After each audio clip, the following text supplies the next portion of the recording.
They could have just said, like, the land rots over time because she's a poor queen. We get that, like, do the Scar thing, you know, where it's kind of silly, but if it's okay, it's fantasy, we'll shrug it off. But at a later part in the movie, they say, within a month, the whole kingdom turned to absolute death. Like, you have to see it. It's shot beautifully, but it's just an absolute wasteland.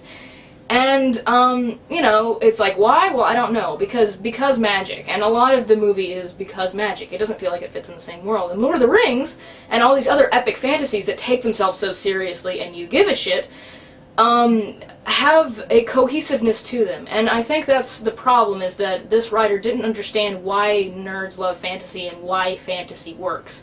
And it's not because fantasy has magical things in it, like trolls and white stags and magic water and spells, and that's not it. That is how people that don't get fantasy and science fiction, whatever, that's how they always get it wrong, every time. It has nothing to do with the elements. It's the underlying groundwork. It's having something that nerds can adopt, because as nerds, we want to adopt fantasy worlds. We want to be able to grab them and say, this is mine, and this is what I would do if I were connected to it or a part of it.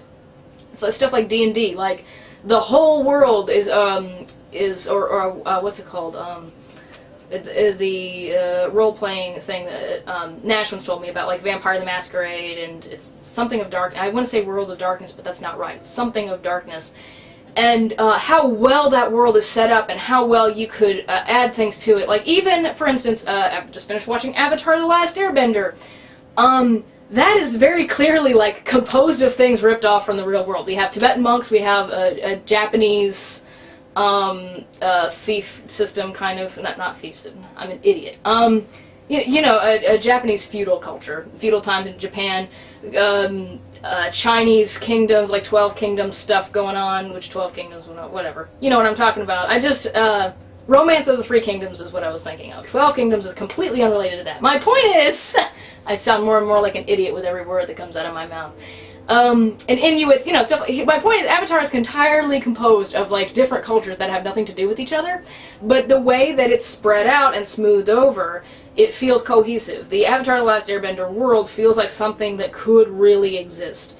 So here's my point. Snow White and the Huntsman feels like a lot of different fantasy elements that don't exist in the same world. Earlier on in the movie, at the very beginning of the movie, Snow White is in prison and she says the Lord's Prayer. First of all, like, she doesn't end with, and for thine is the power of the king. I forgot. It's something in the glory forever and ever. Amen. She doesn't end up with the last thing that I thought was in it. She ends with deliver us from evil. And I was like, wait a minute, that's not the full thing. And then I stopped and went, why is she saying the Lord's Prayer? Is this a Christian nation? What? Where are we? Why is, you know, like, because it's not really established what kind of nation this is. And so it doesn't feel like a complete world. And that's why this doesn't work.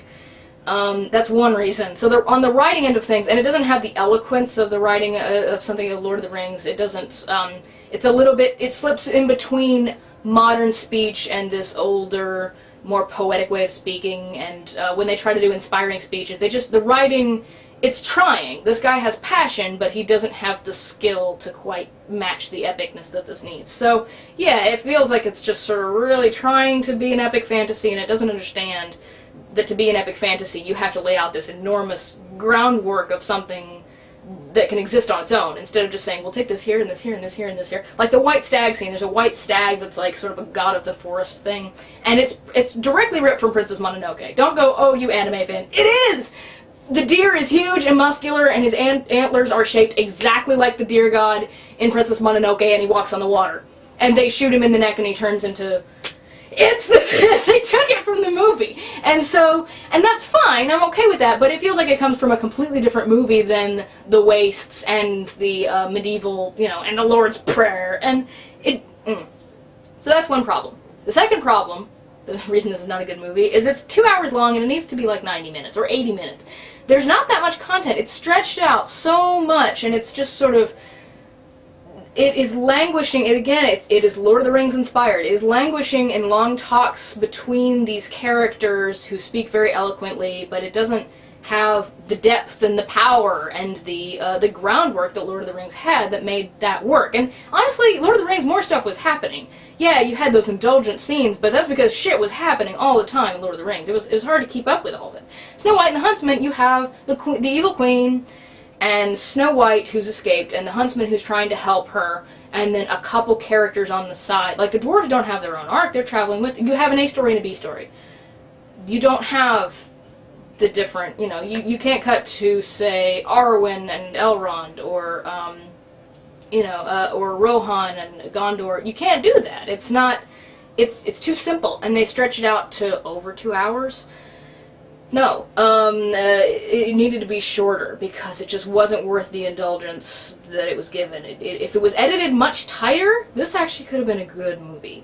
As it is, it's just... It's interesting. I'm interested to see what's going to happen with the career of that director, principally, or the cinematographer. But you know, not bad. It's to sum up, because I think this has gone on long enough. 2.5 stars. If it interests you, go see it. It's not a bad time. It's the acting is way above par for what this called for, except for Kristen Stewart. But what are you gonna do? And there's some interesting things to see, and it's a good time at the movies. I forgot I was in the theater. I felt like, it was a movie that was entertaining enough that I lost myself in it, and that's worth something, I think. So, it's an interesting little diversion, not bad, good little fun time. Maybe check it out.